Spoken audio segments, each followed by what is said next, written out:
It's been almost 10 months since Theodore Teddy Duggal took his own life.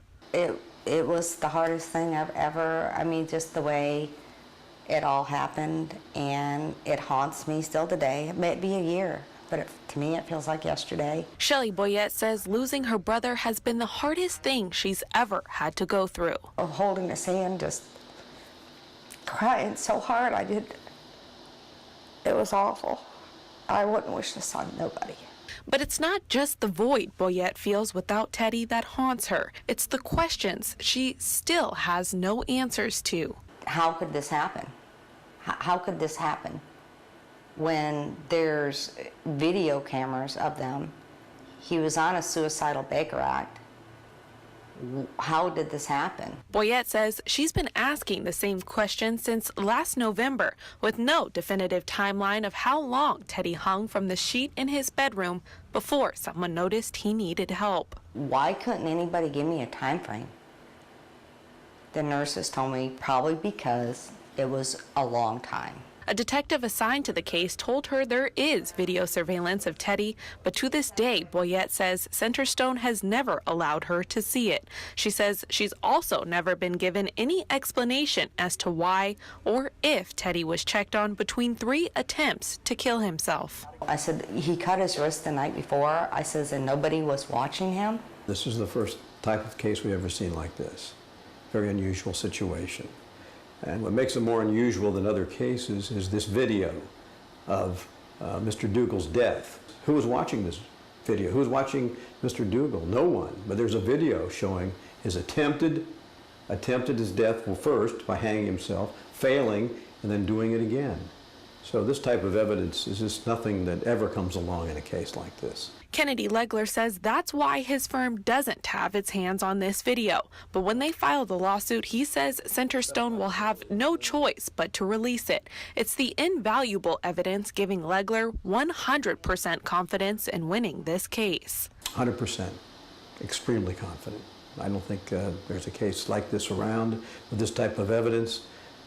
So we feel very, very confident that we will succeed.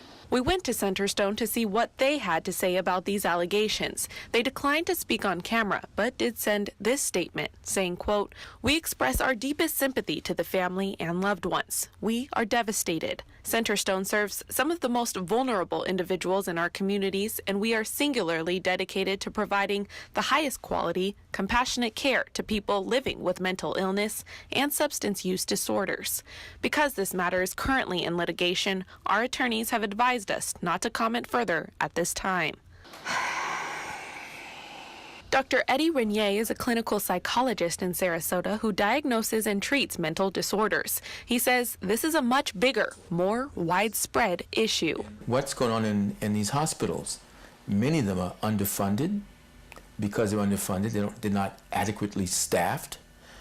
Many of them don't have real professionals working directly with the patients, or they have an inadequate number of staff working with the patients. So when you have those kind of terrible needs, you open yourself up to having troubles where people can kill themselves and you not know about it for hours later. This is why Dr. Rene wasn't surprised to hear Teddy's story. You know what the surprise is? It's not happening more frequently. Because our hospital's in such disarray from neglect, years and years of neglect, that I frequently have to make a decision. Is it better to treat that person in a hospital, or is it better to keep them home and bring the resources to them there? His solution, more funding. We have the technology, we have the skills, we have the knowledge to really make a difference in mental health. And but if we don't have the money to put those things into play, then of course you have people committing suicide. And Alan, it's happened again. Another man named Dwayne Riddick committed suicide at Centerstone in April. We spoke to the attorneys of his family as well. They're suing Centerstone for wrongful death after the 49-year-old took his own life in the facility's care. Mindy Miller represents Riddick's family. She says first and foremost, this lawsuit is to evoke change. Since the lawsuit was filed, Miller says several more families have come forward with their own stories of tragedy at Centerstone. Through the attorney's investigation, they say they are certain that Centerstone staff did not follow their own protocols. We have the investigation that confirms that though my client was supposed to be observed every 15 minutes, he was not watched by any staff member for over 9 hours. We know that he received medication at 9:36 p.m. and then he was not looked at by anyone until the next day at 7:30 in the morning when he was found dead. Miller says Centerstone also failed to make a safe room for Riddick. Staff left the sheets on the bed, movable furniture, and other items that he used to commit suicide. In this case, there is also a video that shows no staff person looked in on Riddick for more than 9 hours. Taylor, thank you.